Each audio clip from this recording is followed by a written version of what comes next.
السلام علیکم ناظرین، ڈرامہ سیریل کیسی تیری خود غرضی ایک زبردست مقام پر پہنچ چکی ہے اور اب ڈرامے میں ایک ٹویسٹ پیدا ہوا ہے۔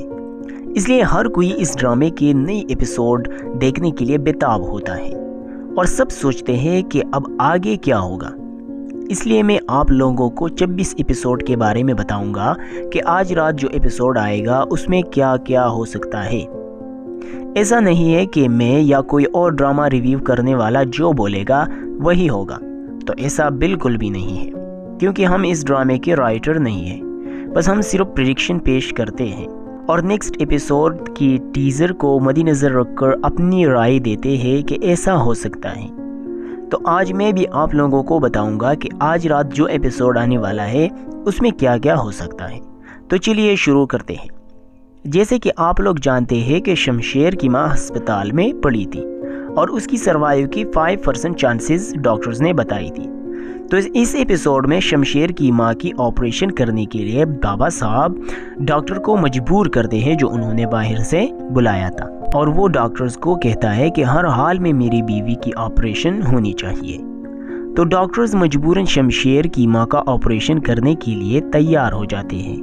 دوسری طرف شمشیر کو بالکل بھی یہ علم نہیں ہوتا کہ اس کی ماں کس اذیت سے گزر رہی ہے اور وہ کس حال میں ہے، بلکہ وہ اب اپنی دنیا میں توڑا توڑا خوش ہونے لگا ہے، کیونکہ شمشیر کو بھی نوکری مل چکی ہے اور مہک کو بھی۔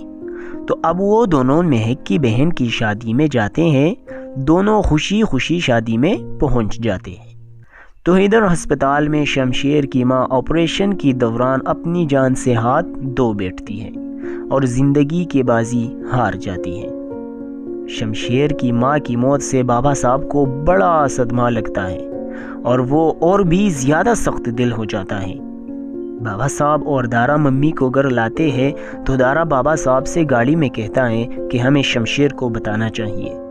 تو بابا صاحب غصے میں کہتا ہے کہ کوئی رشتہ نہیں ہمارا اس کے ساتھ، اور کوئی بھی اس گھر میں اس کا نام نہیں لے گا، اور اگر کسی نے اس کا نام لیا یا اس سے رابطہ کرنے کی کوشش کی تو میری مرنے کے بعد اس کو میرا چہرہ دیکھنے کی اجازت نہیں ہوگی۔ تو یہاں پر پھر دارا بھی چپ ہو جاتا ہے۔ اب وہاں شمشیر شادی کی تقریب میں اور مہک کا ساتھ ہونے پر بہت خوش ہوتا ہے کہ اس کو ایک کال آ جاتی ہے۔ اب شمشیر بنا کچھ بولے پوری کال سنتا ہے اور گھبراہٹ کی حالت میں وہاں سے نکلتا ہے۔ تو مہک بھی اس کو دیکھ لیتی ہے، وہ بھی شک میں پڑ جاتی ہے کہ شمشیر اچانک سے کیوں چلا گیا۔ تو شمشیر وہاں سے سیدھا ہسپتال چلا جاتا ہے اور وہاں اسے ایک نرس بتاتی ہے کہ اس کی ابھی تھوڑی دیر پہلے ڈیتھ ہو گئی۔ تو شمشیر وہاں سے فوراً گھر روانہ ہو جاتا ہے۔ گھر پہنچ کر اسے باہر دارا روک لیتا ہے اور شمشیر سے کہتا ہے کہ بابا صاحب تمہیں کسی قیمت پر بھی ممی کو دیکھنے نہیں دے گا۔ تو شمشیر دارا سے کہتا ہے کہ میں جا رہا ہوں اندر، میں دیکھتا ہوں کہ مجھے اپنی ماں سے ملنے سے کون روکتا ہے۔ وہ بے چینی کے حالت میں اندر چلا جاتا ہے تو بابا صاحب اسے دیکھ کر اس کے پاس آتا ہے۔ اب آپ لوگ سمجھیں گے کہ شاید بابا صاحب نے شمشیر کو معاف کر دیا، کیونکہ وہ اسے گلے سے لگاتا ہے، لیکن گلے سے لگا کر وہ کہتا ہے کہ چلے جاؤ یہاں سے، کوئی رشتہ نہیں ہم دونوں کے درمیان، مر گئے ہو تم ہمارے لیے، تم جاؤ اس عورت کے پاس جس کے لیے اپنی ماں کو چھوڑ کے گئے تھے۔ اور پھر دارا سے کہتا ہے کہ باہر نکالو اسے۔ تو وہ شمشیر کو باہر نکالتا ہے۔ تو دوستو یہ کچھ پریڈکشنز تھی جو میں نے تم لوگوں کے ساتھ شیئر کر دیے۔